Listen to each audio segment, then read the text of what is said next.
Alô? Boa noite, irmãos. Mais uma vez estamos aqui para o nosso grupo de oração. Momento que nós vamos interceder por tantas pessoas e também pelo mundo, que a gente tem visto quantas situações difíceis estão acontecendo no mundo, né? Então, eu gostaria de iniciar com uma breve oração.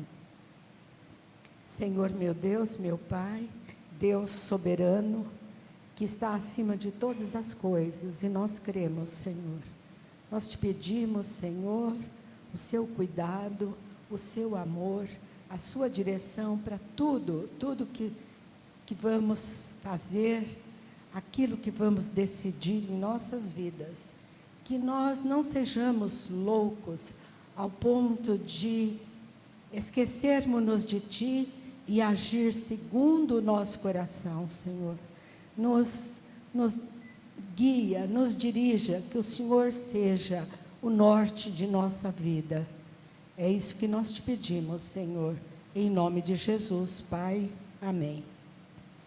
A reflexão que eu vou fazer hoje é uma reflexão que não é longa, é uma reflexão curta, e ela está baseada no Salmo 11. É um texto fácil de entender, mas eu queria fazer uma reflexão sobre isso. Mas antes, para fazer uma breve introdução, eu queria dizer, em quantos momentos assim de nossa caminhada, nós nos deparamos com problemas que é quando a gente olha, a gente diz assim, não vou conseguir resolver. Não é assim que é conosco? A gente olha e fala, não tenho o que fazer. Praticamente a gente joga a toalha no chão, né? São problemas de toda ordem. Quer dizer, na verdade, a gente vê como um muro que a gente não vai conseguir ultrapassar, porque ele é muito alto. Como é que eu vou? Mesmo que eu coloque uma escada grande, não, a altura desse muro não tem escada. Nem a magia dos bombeiros vai fazer eu chegar para o lado de lá do muro. E a gente, às vezes, olha para a nossa vida pessoal, para muitos irmãos queridos, e o nosso coração se aperta, né? E a gente, às vezes, se sente minúsculo, impotente, diante das dificuldades que nos deparamos. Eu, por exemplo, no domingo, aqui na igreja, eu fui cumprimentar a Márcia, e a gente sabe que, além do problema do câncer, que, graças a Deus, está, acho que em remissão, né? Não sei se essa é a palavra certa, mas ela tem um probleminha lá no rim. Um rim dela não está funcionando. E aí, o que a gente faz nesta hora? Primeiro, que a gente não tem o poder de Deus, mas a gente tem uma palavra, às vezes, de consolo para aquela pessoa. Eu abracei e falei, tudo vai dar certo. Então, a gente nesta hora, a gente sente os muros da vida. Há tantas pessoas queridas que a gente gostaria de estar ombreado com ela, resolvendo o problema delas, né? Mas não é assim. Existem doenças gravíssimas, né? Que são altamente invasivas. A gente está orando por pessoas aí com essas doenças. Gente que está precisando de trabalhar e não está encontrando. Fora isso, gente, eu vejo quando eu abro ali o celular, a gente vai vendo umas coisas tão horrorosas, muita pornografia. Hoje, os tais influencers, é assim que se pronuncia, eles são agentes do demônio, no meu entendimento. Eu não quero generalizar, Mas a gente percebe coisas absurdas, aberrações. Às vezes, um trabalho feito por um pastor dentro da igreja, aquele trabalho ali do pastor estar falando para a gente andar dentro de uma retidão, de um cuidado, aí vejo lá um influencer que se diz evangélico, um abusador de mulheres. E isso é colocado um texto ali, sabe? Eu fico pensando, como que o mundo está assim, com falta de integridade, e isso, mais grave ainda, filhos e netos, a gente hoje se preocupa, a gente nem está se preocupado com o que a escola está ensinando, tipo assim, está ensinando matemática, português? Não, a gente está pensando se estão orientando os nossos filhos num caminho reto. Quanta coisa louca está acontecendo dentro de escola, sabe? É tão grave o que a gente vê, que eu, na minha idade, eu falo, ó Senhor, eu acho que eu já cumpri os meus dias aqui na terra, me leva, não quero mais ver o que eu estou vendo. Votuporanga, um menino autista foi abusado pelos coleguinhas. O que é isso, dentro de um banheiro? Que crianças são essas? Que tipo de instrução elas estão recebendo? A gente se assusta. Eu não estou falando assim para criar pânico em vocês, mas para dizer que nós estamos igual baratas, não sabemos para que lado nós vamos, sabe? E o tema de hoje é o Senhor forte refúgio. Eu só vejo na palavra de Deus, na orientação de Deus, como um refúgio, como uma fortaleza. Também a gente vê uma corrupção generalizada em todos os setores. Quantas denúncias estão ocorrendo dentro de igrejas? Não estou falando só igreja evangélica, mas igrejas de uma maneira geral, que se dizem igrejas que seguem princípios de Deus. Então, quais princípios estão permeando aquela igreja? Também a luta de poder entre as nações. Nós estamos vendo aí uma guerra que está nos assustando, mas é uma guerra antiquíssima, mas que retorna agora. Sinais dos tempos? Não sei. Isso é um problema novo? Não é. Se a gente vê o modelo encontrado nas Escrituras, em toda a história da igreja, é que o povo de Deus fez muitas vezes o que achava certo aos seus próprios olhos, seguindo a orientação apenas do seu coração, da sua carne. Vocês querem ver? Em Juízes 21, 25, diz assim, ó: naqueles dias não havia rei em Israel, cada um fazia o que achava mais reto. Isso foi antes. Juízes é anterior a reis, quando começam a haver a eleição de reis. Quer dizer, cada um seguia segundo a sua própria cabeça, cada um fazia o que bem entendia. Isso trouxe, na época, um caos moral, tramas políticas e, como resultado inevitável, a degradação espiritual, por não servirem a um único rei verdadeiro, que é o Senhor. Na verdade, gente, nós temos governos, nós temos leis, nós temos leis que prendem, que punem, e a gente pergunta, mudou alguma coisa? Por quê? Porque é como está aqui, que eu li, acabei de ler, essa passagem que está em Juízes, que diz, cada um fazia o que achava mais reto. Mas o que é reto? O que é reto? O que é reto para mim? O que é reto para uma pessoa lá fora? Para muitos, reto é seguir os seus próprios interesses, seus próprios princípios, a sua ganância. Isso é reto.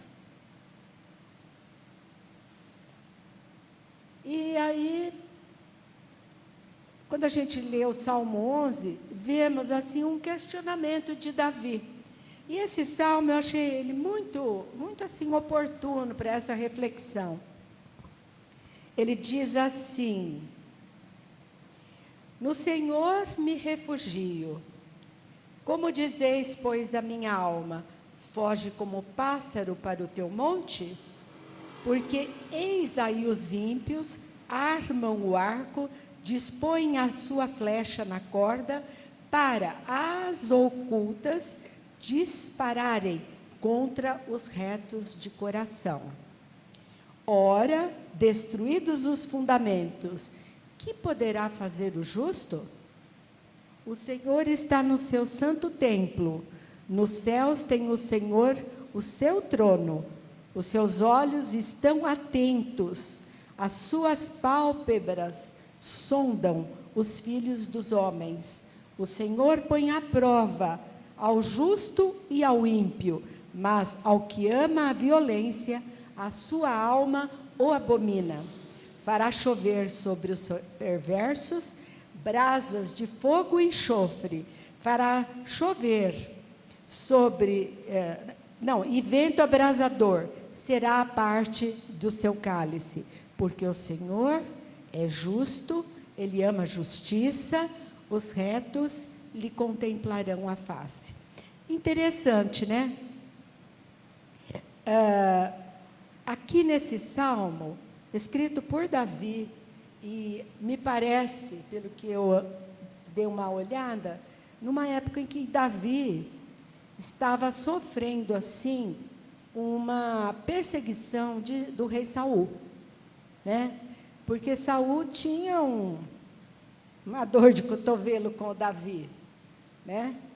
E nessa época, Davi escreve esse salmo porque estava se sentindo perseguido e estava vendo, assim, toda uma iniquidade, e aquelas pessoas que eram retas estavam sofrendo.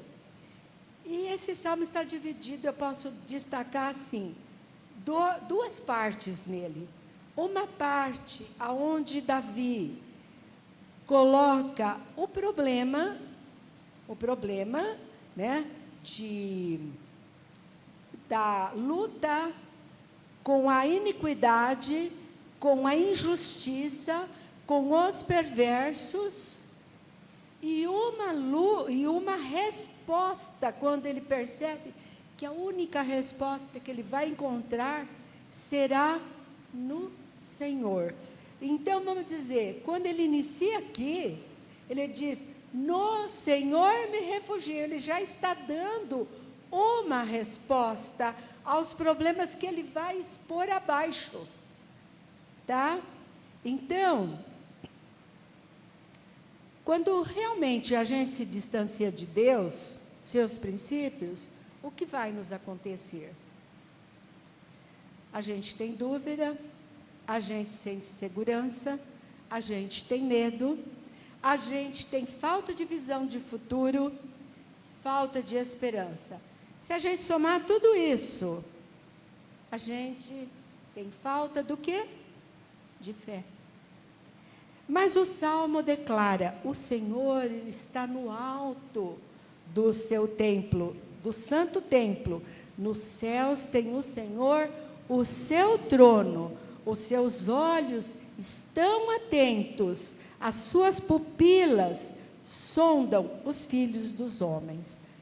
Nós podemos nos afastar, ir para longe de Deus, achá-lo indiferente. Muitas vezes, quando a gente está com problema, a gente pensa assim: Deus não está nem aí mais comigo. Mas a gente pensa que Deus está lá no alto do trono, refestelado, com o ventilador ligado, e está numa boa. Não é verdade. Embora a gente, na nossa pequenez e curta visão, enxerguemos tudo perdido, o Senhor está no controle. E é como diz aqui no Salmo: o Senhor é um forte refúgio. Seus olhos estão atentos, mas Ele não se surpreende. Ele conhece a nossa natureza. Nós somos pecadores, a nossa natureza é caída. Suas pupilas sondam, Deus nos avalia, vê nossas intenções e nossas decisões equivocadas.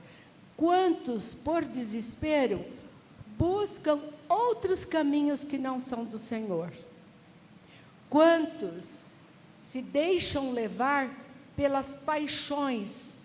Quantos se deixam levar por conselhos equivocados? Como aqui está, no conselho que diz assim: foge como pássaro para o seu monte.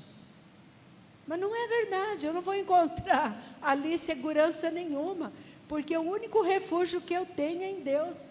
Lá no monte vai ter o ímpio para me atirar uma flecha.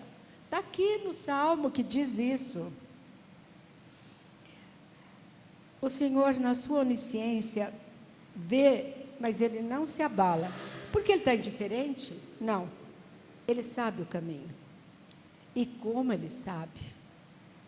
Ele transforma situações impossíveis, que para a nossa mente não podem mais ser resolvidas. Ele transforma. Vocês creem? Ele está no controle de tudo. Ele sabe e tem visão de tudo.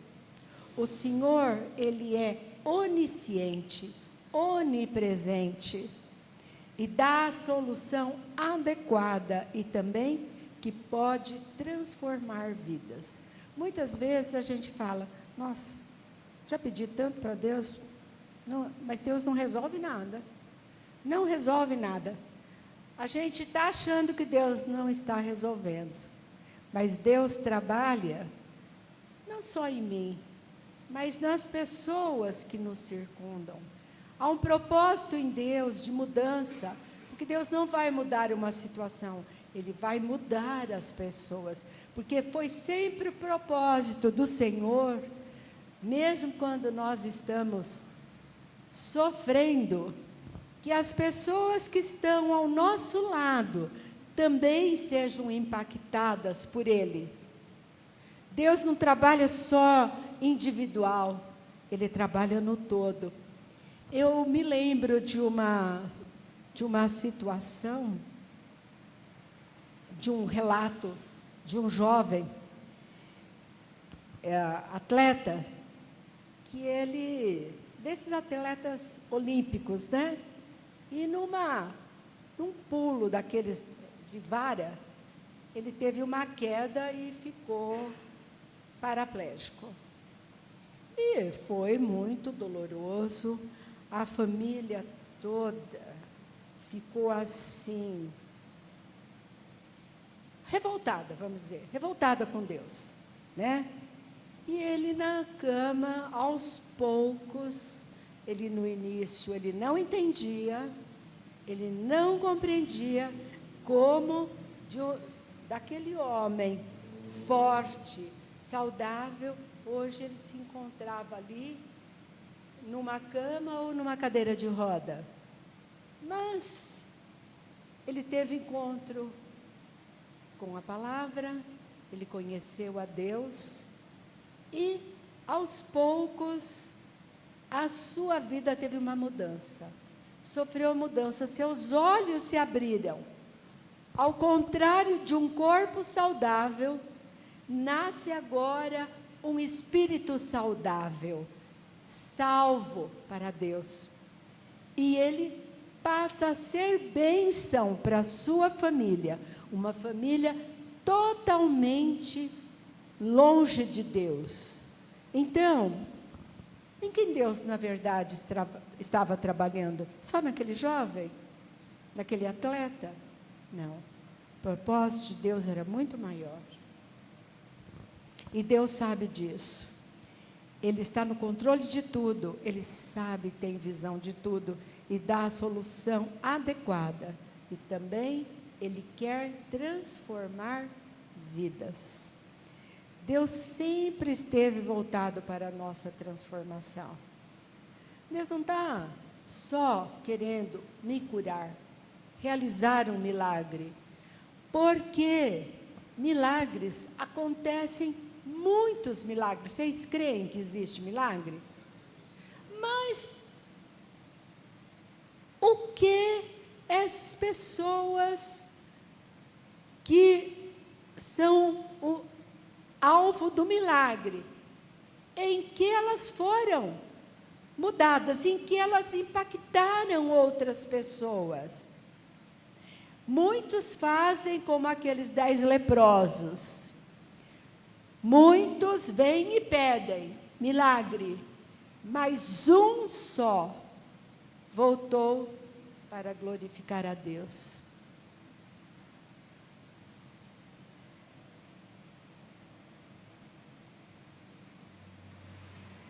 A palavra de Deus, ela nos mostra muitos exemplos de homens e mulheres que passaram por muitas adversidades, aguentaram e se tornaram muito mais firmados em Deus. Vocês querem ver, por exemplo, eu não preciso nem contar a história deles, porque vocês conhecem. Moisés. Moisés passou por um monte de circunstâncias que testaram a sua fé, mas ele se manteve firme. Manteve firme e fiel. José também foi vendido pelos irmãos, escravo, e, ao final, ministro lá do faraó. Daniel, Paulo, foram pessoas que não se perderam por ter problemas, por passar por adversidades. Nos momentos difíceis, mesmo quando a gente lê as histórias deles, a gente fala assim, se a gente estivesse na época, a gente dizia assim, coitados deles, né? Eles falam tanto aí do Senhor, desse Deus, desse Jesus aí, mas olha só, olha o que eles têm. Não tem nada de especial, não é? Mas, na verdade, eles triunfaram. Hoje, eles são motivo de honra para nós. Nós os honramos pela sua grande fidelidade a Deus. Deus faz coisas assim. Diz, né, está na palavra, que Deus usa as coisas loucas para confundir as sábias, não é? Deus ama aqueles que seguem seus caminhos, que são retos e justos, humildes, aqueles que fazem escolhas adequadas. Estes sim encontrarão refúgio no Senhor, pois confiaram nele, e ele derrotará o inimigo e restaurará suas vidas. Mas há aqueles, como é descrito no verso 2 desse salmo, diz assim: armam o arco, dispõem a sua flecha na corda para as ocultas. Geralmente, tudo que é errado é feito meio no escondido, não é? Mas Deus o vê. Ah, ninguém está vendo, mas Deus está vendo. No verso 4 diz: os seus olhos estão atentos, as suas pálpebras sondam os filhos dos homens, e Deus, em sua reta justiça, os castigará. No verso diz assim, no verso 5 diz: o Senhor põe à prova ao justo e ao ímpio, faz chover sobre os perversos brasas de fogo e enxofre, porque o Senhor é justo e ama a justiça. Os retos lhe contemplarão a face. Veja bem, num salmo tão curtinho, porque tem 7 versículos, há tantas verdades aí. Então, quando a gente vê pessoas boas sofrendo, logo imaginamos que erros ela cometeu.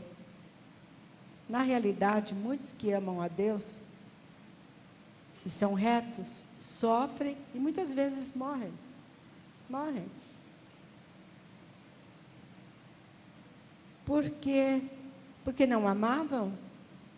Erraram? Não. Eles terão a coroa da vida. Gente, como é interessante na eternidade. Como que nós nos esquecemos porque estamos aqui. Nós nos esquecemos.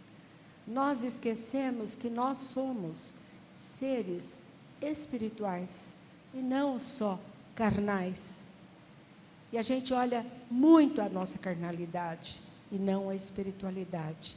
Nós olhamos o mundo aqui, mas não nos lembramos da glória que está nos reservada junto ao Senhor. A gente tem visto o mundo caminhando para uma derrocada, não é? Dos princípios, bons costumes, valores invertidos, mas a resposta nos vem no Salmo 11. O Senhor está no seu santo templo. O seu trono está no céu. E de lá, Ele nos vê. E de lá, Ele está vendo tudo o que acontece.